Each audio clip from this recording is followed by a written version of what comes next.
जय श्री कृष्णा दोस्तों, किशोरी क्रिएशन से मैं सपना शर्मा आप सभी का हार्दिक स्वागत करती हूँ आपके अपने चैनल पर। दोस्तों, आज के वीडियो में सावन मास महात्म्य के 26वें दिन की कथा लेकर के आई हूँ। इससे पहले के सावन मास महात्म्य के 25 अध्याय के वीडियोज मैंने मेरे चैनल पर डाले हुए हैं। आप उनको मेरे चैनल पर जाकर देख भी सकते हैं और श्रवण भी कर सकते हैं। श्रावण मास का महात्म्य स्कंद पुराण के अंतर्गत दिया गया है। इसमें 30 अध्याय है। श्रावण महात्म्य का 26वां अध्याय प्रारंभ करने से पहले भगवान शिव के वाहन नंदी, जिनको शिव से भी पहले पूजा जाता है, को प्रसन्न करने के लिए किस मंत्र का पाठ करते हैं उसी के बारे में जानते हैं। नंदी की पूजा का मंत्र जो है वो इस प्रकार है। वो महाकालयम महावीर्यम शिव वाहनम उत्तमम गणानात्वा प्रथम वंदे नंदीश्वरम महाबलम। इस मंत्र से भगवान नंदी प्रसन्न होते हैं और कान में कही गई मनोकामना को भगवान शिव तक पहुंचा देते हैं। नंदी का दूसरा मंत्र जानते हैं। नंदी गायत्री मंत्र जो है, ओम तत्पुरुषाय विद्महे नंदी केशवराय धीमहि तन्नो वृषभ रूप प्रचोदयात्। इस चमत्कारी मंत्र के पाठ करने के लिए भक्त सुबह सूर्य उदय से पहले जगकर भगवान नंदी जी का ध्यान करते हैं। उसके बाद पवित्र स्नान के साथ तन मन को पवित्र करके मंत्र उच्चारण के साथ मन की शुद्धि की जाती है। उसके बाद इस पाठ का आरंभ किया जाता है। जब श्रावण मास महात्म्य के 26वें अध्याय को जानते हैं। इससे पहले 25वें अध्याय में श्रावण अमावस्या पर पिठोरा व्रत के विधान के बारे में हमने जाना था। श्रावण मास महात्म्य के 26वें अध्याय में हम श्रावण अमावस्या पर वृषभ पूजन और कुश ग्रहण के वृत्तांत के बारे में जाने। बोले, हे सनत कुमार, श्रावण मास में अमावस्या के दिनों में जो करनीय है उसको तथा प्रसंगवश जो कुछ अन्य बातें मुझे याद आ गई हैं उसको मैं आप सबसे कहता हूँ। काल में अनेक प्रकार के महान बल तथा पराक्रम वाले, जगत का विध्वंस करने वाले, देवताओं का उत्पीड़न करने वाले दुष्ट दैत्यों के साथ मेरे अनेक युद्ध हुए। शुभ वृषभ नंदीश्वर पर आरूढ़ होकर संग्राम किए, किंतु महाशक्तिशाली तथा महापराक्रमी उस वृषभ ने मुझको नहीं छोड़ा। सुर के साथ युद्ध में तो उसने नंदी का शरीर विदीर्ण कर दिया। उसकी त्वचा कट गई, शरीर से रक्त बहने लगा, उसके प्राण मात्र बचे रह गए थे। फिर भी जब तक मैंने उस दुष्ट का संहार नहीं किया तब तक वह नंदी धैर्य धारण करके मेरा वहन करता रहा। उसकी इस दशा को मैंने जान लिया था। उसके पश्चात उस अंधक का व्रत करके मैंने प्रसन्न होकर नंदी से कहा, हे सुब्रत, मैं तुम्हारे इस कृत्य से प्रसन्न हूँ। वर मांगो, तुम्हारे घाव ठीक हो जाए, तुम बलवान हो जाओ, तुम्हारा पराक्रम और रूप पहले जैसे ही भी बढ़ जाए।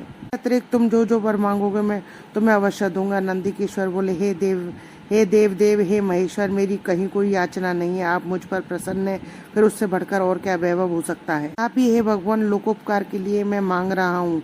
हे शिव, आज श्रावण मास की अमावस्या है जिसमें आप मुझ पर प्रसन्न हुए हैं। इस स्थिति में गायों सहित उत्तम मिट्टी से निर्मित वृषभों की पूजा करनी चाहिए। अमावस्या के दिन जन्म लेना कामधेनु तुल्य होता है। अतः आप तिथि में वर प्रदान करें कि यह अमावस्या वांछित फल देने वाली हो। आज के दिन भक्ति पूर्वक प्रत्यक्ष वृषभों तथा गायों की पूजा करनी चाहिए। एक आदि धातुओं से प्रयत्न पूर्वक उन्हें भक्ति भूषित करना चाहिए। उनके सींगों पर सोना, चांदी आदि के पत्थर मड़े हुए और रेशम के बड़े बड़े गुच्छों को भी सींग पर बांधे।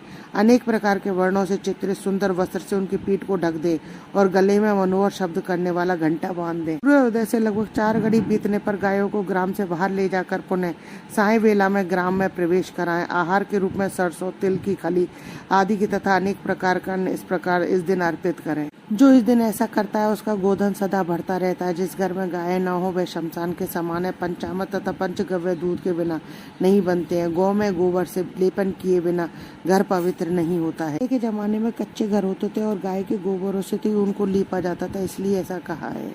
हे सुरोत्तम, जहाँ गोदम से छिड़काव नहीं होता वहाँ चींटी आदि जंतुओं का उपद्रव विद्यमान रहता है। हे महादेव, दूध के बिना भोजन का रस ही क्या। हे प्रभु, यदि आप मेरे ऊपर प्रसन्न है तो इन वरों को तथा अन्य वरों को मुझे प्रदान कीजिए। सनत कुमार, जब नंदी का यह वचन सुनकर मैं बहुत प्रसन्न हुआ। मैंने कहा, हे वृषश्रेष्ठ, जो तुमने मांगा वह यह सब है। हे नंदिन, इस दिन का जो अन्य नाम है उसे भी सुनो। वृषभ किसी के द्वारा कहीं भी किसी भी कार्य में प्रयुक्त नहीं किया जाता है और तृण खाता हुआ, जल पीता हुआ जो वृषभ शांति पूर्वक विचरण करता है और महान वीर तथा बलवान होता है उसे पोल कहा जाता है। हे नंदिन, उसी के नाम से यह दिन पोला इस नाम वाला होगा। उस दिन अपने इष्ट बंधुजनों के साथ महान उत्सव करना चाहिए। ये बस मैंने उस दिन से श्रेष्ठ वर प्रदान किए। ये लोगों के द्वारा इस श्रेष्ठ दिन को पोला नाम वाला कहा गया है। इन सभी कामनाओं को पूरा करने वाला वृषभों का महान उत्सव करना चाहिए। इसके अनंतर अब मैं इसी तिथि में किए जाने वाला कुश ग्रहण का वर्णन करूंगा। सावन मास की अमावस्या के दिन पवित्र होकर कुशों को उखाड़ लाएं। कुश सदा ताजे होते हैं, उन्हें बार बार प्रयोग में लाना चाहिए। कुश, काश, यव, दूर्वा, उशीर, मकसदक, गोधूम, गेहूं, व्रीहि, मांझी, मूज और वल्वज ये 10 दर्भ होते हैं। ब्रह्मा जी के साथ उत्पन्न होने वाले तथा ब्रह्मा जी की इच्छा से प्रकट होने वाले सभी मेरे सभी पापों का नाश करें वाले हैं। हे दर्भ, मेरे सभी पापों का नाश कीजिए और कल्याणकारक होइए। इस उत्तम मंत्र का उच्चारण करने के अनंतर ईशान दिशा में मुख करके हूम फट मंत्र के द्वारा एक ही बार में कुश को उखाड़ लें। उनके अग्रभाग टूटे हुए ना हो तथा शुष्क ना हो, वे हरित वर्ण के कुश श्राद्ध कर्म के योग्य कहे गए हैं और जड़ रहित कुश देव कार्य तथा जप आदि के प्रयोग के योग्य नहीं होते। वाला कुश देव कार्य तथा पितृ कार्य के लिए श्रेष्ठ होते हैं। मूल रहित तथा गर्भयुक्त अग्रभाग वाले प्रादेश दशुंगल प्रमाण वाले 2 दर्भ पवित्रक के लिए उपयुक्त होते हैं। 7 पत्तों वाला कुश देव कार्य तथा पितृ कार्य के श्रेष्ठ होता है। मूल रहित तथा गर्भयुक्त अग्रभाग वाले तथा प्रादेश 10 अंगुल प्रमाण वाले 2 पवित्रक के लिए उपयुक्त होते हैं। ब्राह्मण के लिए 4 कुश पत्रों का पवित्रक बनाया गया है। अन्य वर्णों के लिए क्रमशः 3, 2 और 1 दर्भ का पवित्रक कहा गया है, अथवा सभी वर्णों के लिए 2 दर्भों का ग्रंथि युक्त पवित्रक होता है। यह पवित्रक धारण करने के लिए होता है। जैसे मैंने आपको बता दिया है, उत्पन्न हेतु सभी के लिए 2 दर्भ का उपयुक्त होते हैं।